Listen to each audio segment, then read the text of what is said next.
Hello everybody, welcome back to the testimony of Trixie Glimmer Smith. If you're watching this, far down the ways, what I'm about to say is not really going to pertain to you, but I want to apologize for everybody who's been waiting for part 2.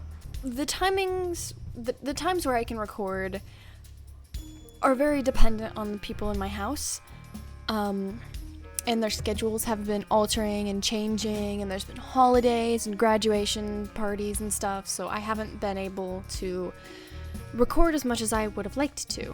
It's been about a week, if not more, since I have uploaded, which, I was trying to do every 3 days, and then I kind of switched to every 4 days, which was more manageable for me. I'm going to try to upload more regularly again, but, it's not entirely in my hands. However, I have been reading all of your comments, and they've made me way happier than I can explain.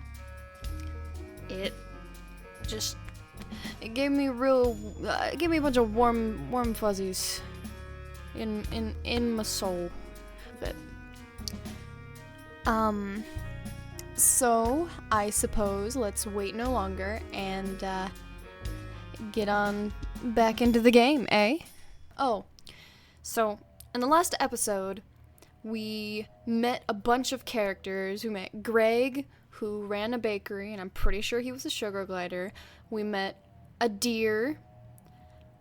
Her name escapes me at the moment. We met Heidi, who was an overzealous hyena. I really like her so far. I'm not sure if I'm going to continue liking her because this story apparently takes a heck of a turn. And then our main character, which, Trixie Glimmer. A very shy, meek rodent. I believe they're a rat. Oh, and Parsnip. And LaRose. We got a crowbar from Heidi's store and broke into this building where we suspect the play to be. Now, if you didn't watch Parsnip, I believe if you did watch the Parsnip series, or my one episode, I believe this is the house where the strange sheep was who tried to kill Squirrel Girl. Sorry if I forget any of the voices as well. I'm not, it's been a hot minute, so. Alright, enough of my nonsense talking. This place is disgusting. I flicked my torch on and finally realized it had no batteries, as foreshadowed earlier. Frustrated, I chucked it onto the floor. Litterbug. I'd have to rely on my eyesight, which had rapidly been deteriorating since I started staying up till 5 a.m. using my laptop screen as my only light source. I feel targeted with that one. Not that it was great to begin with, given my condition. The building was dim, with a few shafts of light piercing the boarded windows. What looked like a basement door was slightly ajar. A cold and unpleasant stench seemed to crawl from it. I wanted to spend as little time in that place as possible. I decided to take a look around the ground floor before heading downstairs. I stepped into what seemed to be the kitchen. Water dripped from the wooden ceiling into the sink, which was close to overflowing. The water was dark and still. A few tufts of wool floated on the surface, stained a dirty brown. A gross smell seeped into the room from the pantry. I carefully pried it open and was relieved to not find any dead bodies, because those were in the basement. Instead, I found a small garden's worth of decomposing grass melting into a pool of green frothy liquid. Oh, gross, what? Who would keep grass in their pantry? I poked around in the pantry, trying to uncover anything else that might be hidden. At the very back, buried under some of the decaying grass, I found a tin of pineapple rings. The best before date was over 2 decades ago. The front depicted a happy pineapple mascot. "Eat me," he said. "Sorry, happy pineapple abomination, but I don't think I should. Besides, I don't have a can opener." I don't know why we're talking to a pineapple, but okay. The bedroom was evidently plainly decorated years ago, but was now completely derelict. A bookshelf stood against one of the walls, but it was almost completely empty. The only books remaining were Manners for Girls and 7 Plants I Saw, an adventure story. I decided not to read them. Like the kitchen, the window here had been boarded up, though I noticed that the planks seemed to have been taken from the bed's frame, given that the mattress slumped on the floor. A pile of tools on the floor looked like the likely culprits for the renovations to this place's windows. I noted one of the tools was a sturdy crowbar. Ugh. I went to all that trouble getting a crowbar when I could have just broken in here and gotten one for free. We needed the crowbar to get into the... Okay, great. Okay, Trixie. The tools looked old, but judging by their relative cleanliness, appeared to have been used recently. Next to the bed was a small dresser, and on top of that, a picture frame. I wiped the dust away from the photograph to reveal a woman, probably in her 40s. The photograph itself had that old-fashioned, faded look on it, and her hair looked very 80s. I guess this lady must have lived here before abandoning the cottage. It doesn't look like she properly packed when she left, though, given that a load of her stuff seems to be here. There was a loud groan from upstairs, the setting of the cottage's timber frame, I told myself. Regardless, it gave me a scare. Ugh, this place has me really on edge. Let's hurry this up. Who is let's? Who are you talking to, Trixie? The bathroom window was broken, and one of the boards seemed to have fallen off. A black feather was snagged on one of the nails still left in the frame. So the mysterious magpie has followed us in. Or that's just casually been stopping by. The water tank that was probably meant to be above the toilet had fallen down, littering the floor with smashed ceramic shards and leaving a moldy, damp patch spreading from the toilet's gutted remains. The bottom few inches of the bathtub were stained brown, as if it had been full of rancid water from some time before being emptied. The plug hole was matted with wool, almost like a spider web. Ugh, this is nasty. What's wrong with this place? No wonder it smells like a... I was cut off as the house groaned, as if settling. Only then did I realize how weak the floor seemed to be in this room and stepped back. I had no intention of falling through whatever waited for me in the basement. I returned to the living room where I had first entered the house. I hadn't really a look around it when I first got here. It was totally trashed. The furniture was a mess, the floor was covered in junk, and some water appeared to drip down from the attic onto the sofa, which was coated in white mold. Nah, it's just a plush sofa. A plush. Plunch? It is a plush sofa, you know. It's like a white wool rug, but, you know, for a couch. What looked like blood stained the floor and seeped into the musty sofa. It couldn't be more than a month or 2 old. Ugh, this isn't good. Hopefully someone had a minor accident. And that was it. Which made them lose about 4 liters of blood. It's old, though. I'm pretty sure any murderer who lived here would have left ages ago. The smell probably drove them off. I stepped a little further into the room and almost tripped over something. A video game cartridge? It didn't look as dusty or decrepit as the rest of the house, and definitely wasn't old enough to be from the previous owners. Some brown hairs and white wool blocked the pins, and the image printed on the front was scratched but still readable. Gunshoot 4. Nice! I really enjoyed Gunshoot 3. Well, like blood and wool were covering the pins. You can't clean that.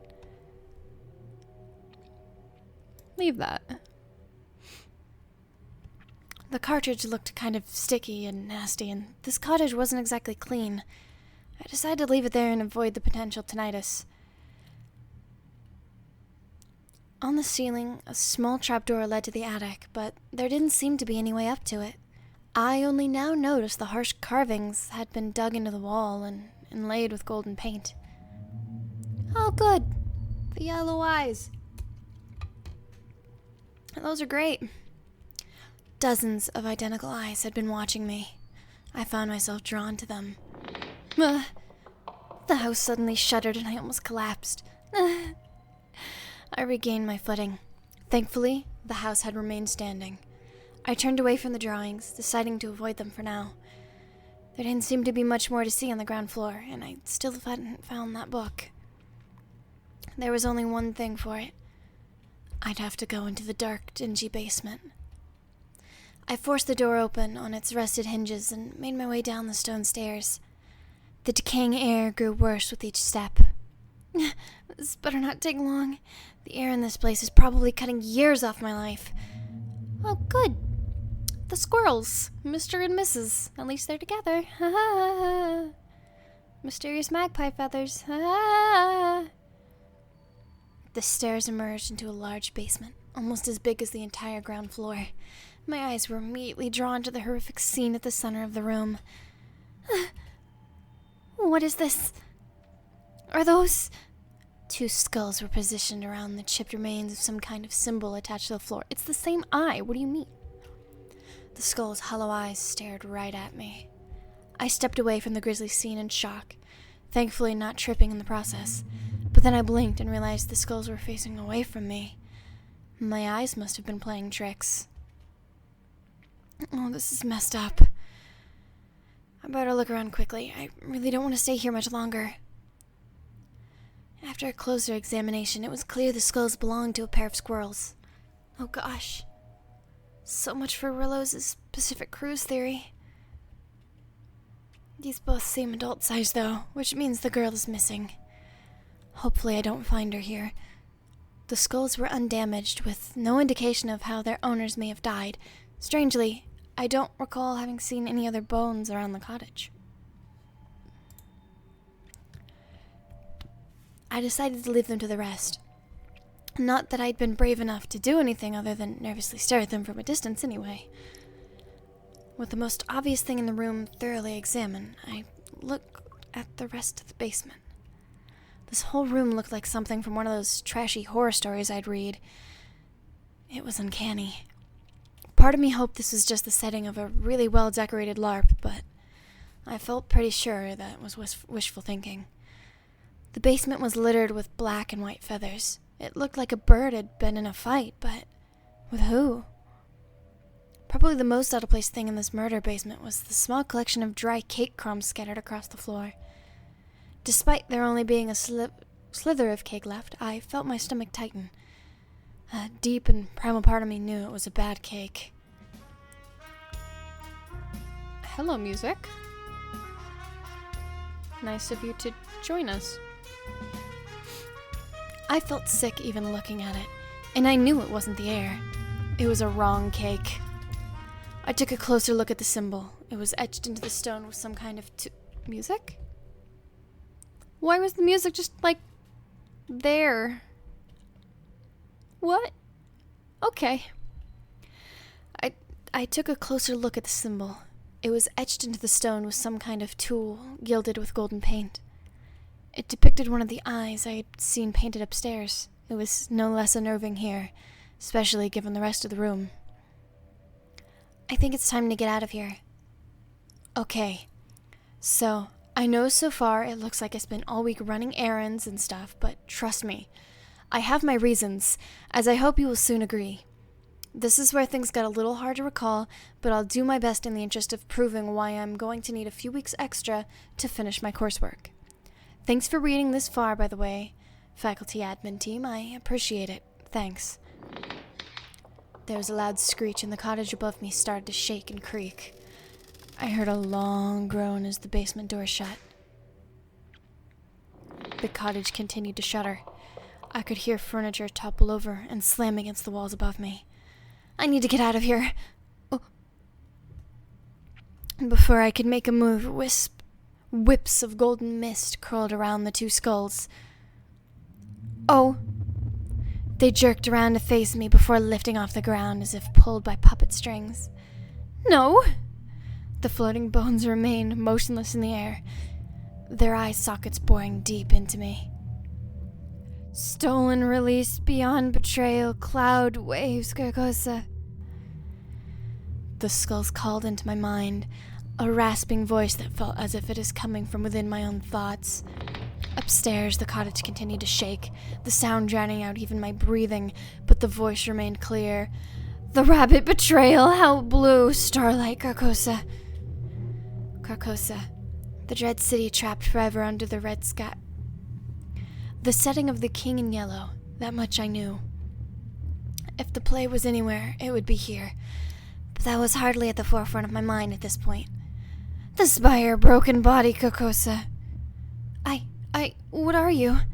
I am the abomination, the malformed stock, the accursed meat, filthy, unclean. Trapped, Carcosa, the ashen streets, the dying slumber beneath the lake forever, and yet free. Please, I didn't mean to disturb you. My friend made me come here. She wants to play the King in Yellow. Oh! The mention of the King in Yellow. The skulls imploded with a loud crack. The eye sockets split. The craniums almost appeared to collapse into themselves. I stumbled backwards, almost falling as shards of bone and tooth rattled onto the stone floor. The cursed play stolen, the monochrome prophet, the broken royal, they had it stolen, a new owner for the play found. Trapped, Carcosa, forever, and yet I walk again. We will meet again, small white rat. The skulls dropped to the floor with a loud crash. The golden glow dissipated, and as the room fell silent, I could feel myself toppling towards the cold floor as my mind disconnected. Thump. Oh, no. No, thank you. Oh, it's nighttime now. My eyes slowly opened. A feeling of grogginess and nausea had taken over my body. I felt my mind spin. I could make out grass fluttering gently in the breeze. Ah! Sheep! I looked up. A sheep gazed down at me as she chewed on some grass. As I stirred and wandered off and left me be. Okay, sheep. I took some time to properly come to, but I soon realized I was crumpled in the sheep field on Daffodil Lane. The moon cast white rays across me, and I wondered how long I had been there. What happened? It was here I slowly started to remember my time in the cottage, the decaying rooms, the black and white feathers, the strange symbols, the blood, and the two skulls speaking into my mind fuzz. How much of that actually happened? My eyes slowly started to focus on the grass beside me. There was this box of some kind. Or was it? I squinted at it. Whatever it was wrapped in shiny yellow skin. I reached a weak hand over to it and ran across the top of the box. My suspicion was confirmed. It was snake skin. My hand curled around the back of the box and I felt paper. It was a book. I grabbed it and pulled it above my eyes where I could see it. Embossed in black amongst the yellow scales was the title, The King in Yellow. I stared at the playbook. How had it gotten there? It was held shut by a golden ribbon, but it would only take a second to undo it. I started to reach for it, my fingers feeling the soft silk. Suddenly a bird screeched, a horrid caw. I jumped, almost dropping the book in my face. Far away, sat in the big jeweled tree, a strange, mangy-looking magpie stared at me. I thought of the feathers in the basement. It was hard to tell at this distance, but it seemed to be staring right at me, its wide eyes reflecting white moonlight like mirrors.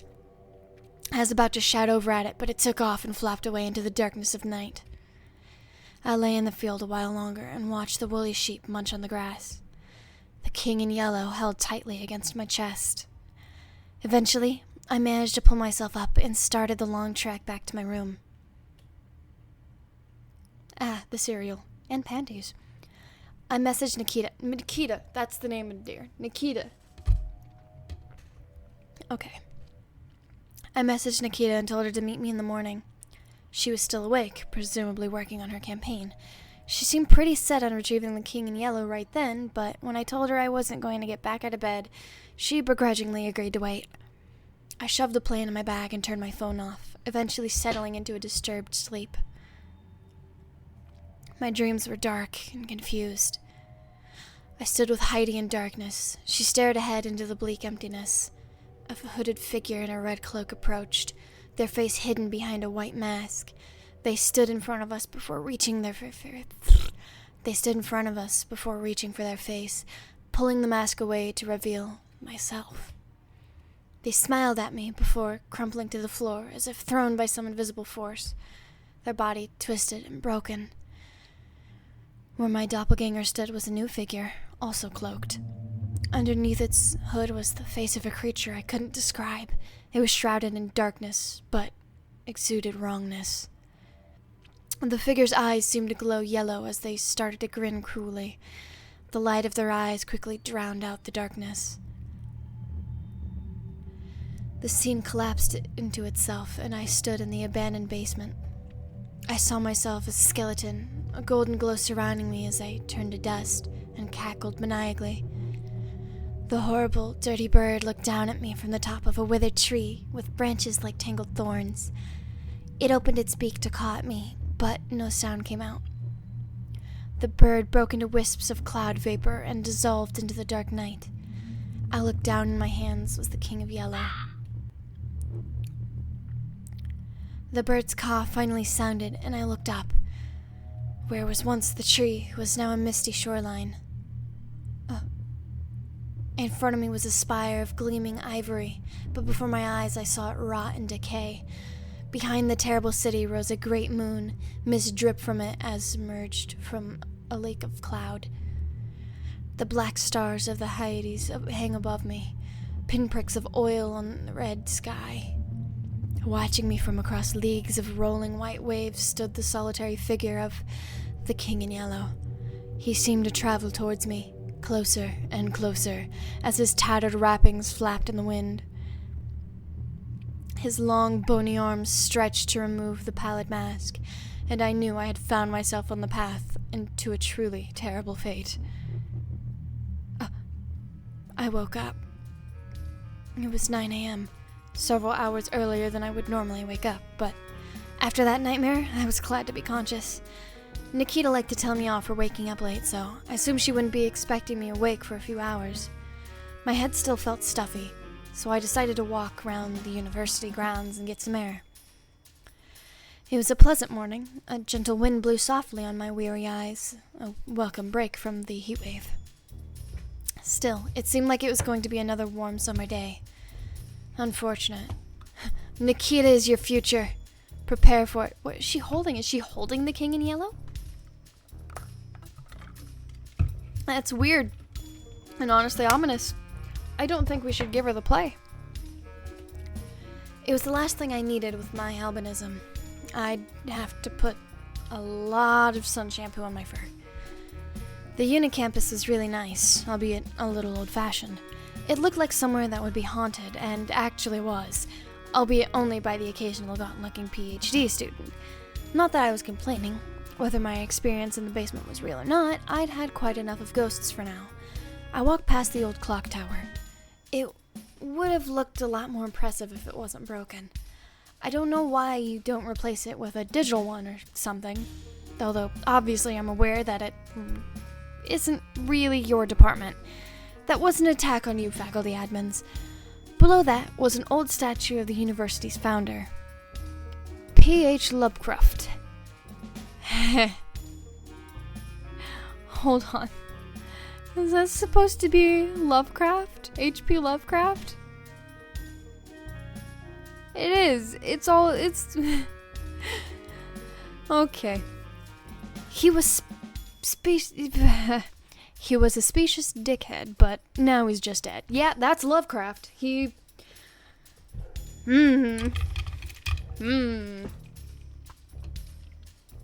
What's H.P. Lovecraft's cat name? Anywho, I stopped. I'd found one of Nikita's student presidency posters. It was pretty daunting, though on the plus side, she'd changed her slogan to be something slightly less fascist. Nikita is your future. Prepare for it. Although in retrospect, that might have been worse.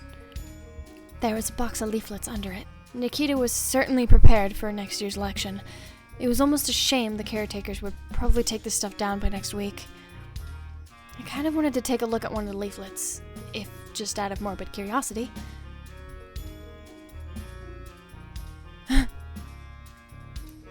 Alright, so masochist, or I'm done with Nikita. No, let's look. Bluebell University Student Union Presidency Election 2019. Nikita.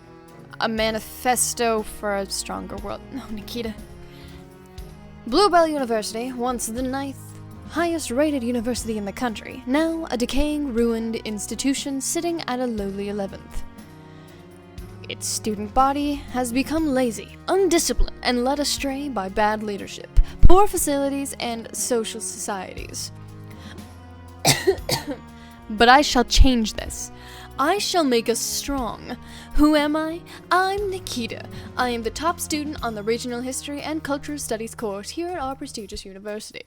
I shall one day be our greatest student union president. This, fellow students, is my promise to you. My enemy candidates may be many, but I assure you all, among them my equals are none. Tabitha Knight, especially, is a try-hard bitch, and will not save us from our collapse. My 5-point plan for a stronger oh no. Why is she Hitler? Alright, 1. The library must be expanded and opened eternally, so that our minds too may expand. Only through knowledge can we take our rightful place in this world. Number 2. Too much of the university's budget is spent on frivolous activities. Parties, societies, and trips, to name but a few. This must be diverted to improve our facilities. 3. The union has many worthless delegates, the sports officer, the societies officer, and the administrative team, among others. These positions should be dissolved. All power must flow to the executive. No. Nikita, no. That's not how... Why? Why is she a dictator? She has the 5... Alright. Number 4. The student union president should be made a permanent position, lest future presidents veer away. Number 4. The student union president should be made a permanent position, lest future presidents veer from my vision and lead us back into the abyss. We need to fix the vending machine outside Wilbur Hall. It no longer properly dispenses toffee millet bars. Thank you for your time, and remember, a vote for my enemies is a vote for your own destruction. That is fear-mongering. Okay. Jeez, Nikita has issues. I tossed the leaflet back into its box. I eventually got back to my room and took a quick shower, making sure to cover myself in sun shampoo. I was really lucky to not get burnt yesterday, given how long I was out. Maybe the spores from that cottage rejuvenated my skin and left a healthy glow on your fur? Although looking at my gaunt, tired face in the mirror, I doubted it. I finally got around to cleaning up the cereal I spilt yesterday. Better late than never, I guess. I ended up just screwing around on my laptop to keep my mind off of things while I waited for Nikita.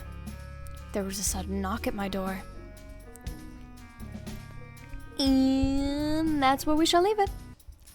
I am going to leave this here today. I'm going to go record more episodes so I can start boosting my consistency. And even if I can't record, I'll at least be able to edit my videos. So, leave a comment below. If you were an animal, what other animal would you want to be mixed with? What kind of a hybrid would you like to be? It doesn't have to scientifically make sense. Perhaps you want to be a fish bird. Maybe a bunny bear. What could go wrong with that? Oh my gosh, imagine just a bear, like, leaping through the air after its prey. That's terrifying. Made slightly less terrifying by the big old floppy ears left behind. But yeah, tell me what kind of animal hybrid you'd be. This time, no mythical creatures, no dragons, no unicorns. Just real animals. Alright.